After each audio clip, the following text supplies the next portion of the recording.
ഏത് tablet കിട്ടിക്കഴിഞ്ഞിട്ടുണ്ടെങ്കിലും പൊടിച്ചിട്ടും cut ചെയ്തിട്ടൊക്കെ കഴിക്കുന്ന ആൾക്കാരാണോ നിങ്ങൾ? അങ്ങനെയാണെങ്കിൽ ഈ വീഡിയോ നിങ്ങൾ സ്കിപ്പ് ചെയ്യാതെ കാണണം. ഏതൊക്കെ ടൈപ്പാണ് നിങ്ങൾക്ക് പൊടിച്ചിട്ടും കട്ട് ചെയ്തിട്ടും കഴിക്കാൻ പറ്റാത്തത് എന്നാണ് ഞാൻ നിങ്ങൾക്ക് ഈ വീഡിയോയിലൂടെ ഷെയർ ചെയ്യാൻ പോകുന്നത്.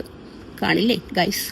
ഓക്കെ, അപ്പോൾ ഫസ്റ്റ് ടൈപ്പ് എൻറിക് കോട്ടഡ് ആണ്. എൻറിക് കോട്ടഡ് എന്ന് പറഞ്ഞിട്ടുണ്ടെങ്കിൽ നമ്മുടെ സ്റ്റൊമക്കിന്റെ ലൈനിങ്ങിനെ പ്രൊട്ടക്ട് ചെയ്യാൻ വേണ്ടിയിട്ടുള്ള ഒരു സ്പെഷ്യൽ കോട്ടിംഗ് ആണ്. അപ്പോൾ നമ്മളിത് പൊടിച്ച് കഴിക്കുന്ന സമയത്ത് അല്ലെങ്കിൽ കട്ട് ചെയ്ത് കഴിക്കുന്ന സമയത്ത് നമ്മുടെ സ്റ്റൊമക്കിന് ഇറിറ്റേഷൻ വരും. പിന്നെ XR, ER, CR എന്നൊക്കെ പറഞ്ഞിട്ടുള്ള ടാബ്ലറ്റുകൾ എക്സ്റ്റെൻഡഡ് റിലീസ് അല്ലെങ്കിൽ കൺട്രോൾഡ് റിലീസ് എന്നൊക്കെയാണ് ഇതിന് പറയാം.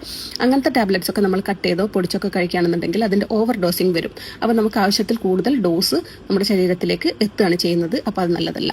പിന്നെ നാവിൻ്റെ ഇടയിൽ വെക്കുന്ന ഗുളികകളില്ലേ, ചില പ്രത്യേക സാഹചര്യത്തിൽ നമുക്ക് നാവിൻ്റെ ഇടയിൽ വെക്കാൻ വേണ്ടിയിട്ട് ഗുളികകൾ തരാറുണ്ട്. അത് എടുത്ത് വിഴുങ്ങേ അല്ലെങ്കിൽ പൊട്ടിച്ചൊക്കെ കഴിച്ചു കഴിഞ്ഞിട്ടുണ്ടെങ്കിൽ പിന്നെ പ്രോപ്പറായിട്ട് അതിൻ്റെ ഒരു ആക്ഷൻ ഉണ്ടാവില്ല. അതേപോലെ തന്നെ ഹോർമോണൽ ടാബ്ലറ്റ്സ് ആയിട്ടുള്ള ഓറൽ കോൺട്രാസെപ്റ്റീവ്സ്, തൈറോയിഡിന്റെ ടാബ്ലറ്റ്സ് ഇതൊന്നും അങ്ങനെ പൊടിച്ചും പൊട്ടിച്ചും കഴിക്കരുത്. ഇതിന്റെ പൗഡർ തന്നെ സ്കിന്നിൽ കൂടെ അബ്സോർബ് ആയിട്ട് അത് ഹാംഫുൾ ആണെന്നാണ് പറയുന്നത് കേട്ടോ. അതുപോലെ തന്നെ അത് പിന്നെ പ്രഗ്നന്റ് ആയിട്ടുള്ള ആൾക്കാർക്കൊക്കെ ഭയങ്കര ഹാംഫുൾ ആണ്.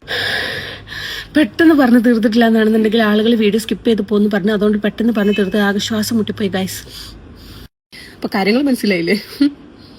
അപ്പോൾ ഇങ്ങനെ പൊടിച്ചും പൊട്ടിച്ചും പിന്നെ തേനിൽ ചാലിച്ചും ഒക്കെ കഴിക്കുന്നവരാണ് നിങ്ങളെങ്കിൽ ഒന്ന് കമന്റ് ചെയ്യും. അങ്ങനെയും പറയണമെന്നുണ്ട്.